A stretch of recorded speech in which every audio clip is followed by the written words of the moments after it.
Food security experts have expressed concern over the declining budgetary allocation to the agriculture sector, which they say is putting the country, which is barely recovering from drought stress, at risk. The experts say the government's latest allocation is not financing crop development, but non-food areas, and thus not directly easing the cost of food basket. Lillian Kiarie with more on that story. This year's allocation to agriculture, food and nutritional security stood at 2.9% of total voted expenditure.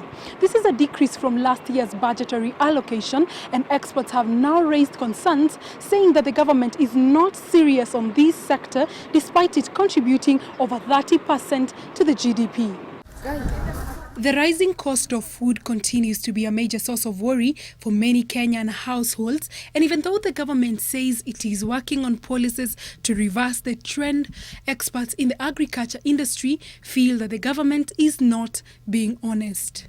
Since 2016, 2017, we've seen allocations declining from 3.5% to the current allocation of 2.9%. Food and agriculture as a sector is not a national priority. If something is a priority, you need about 10% of your expenditure or 15% of expenditure. Treasury CS Henry Rotich, however, counters this by asserting that the allocation in agriculture is above 13%, boosted by county allocation. If you want to get the full picture of what we are spending in agriculture, you have to add what is the national government allocating to agriculture on the functions that they are doing.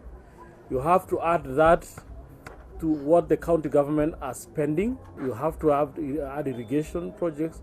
You have to look at blue economy and aquaculture. Route to Food argues that most of the money allocated to agriculture is not targeted at financing consumables and is instead directed towards cushioning the export industry, such as the 3 billion shillings for coffee and the 1 billion shillings for the miraa subsector. The experts argue that this kind of financing will do nothing to improve food security. Not only are you spending less in total, but even the little you're spending, you're shifting it to non-food sectors, non-food areas. Galana Kulalo, I've mentioned before, again, will not fly because we do not have the storage water in the first place.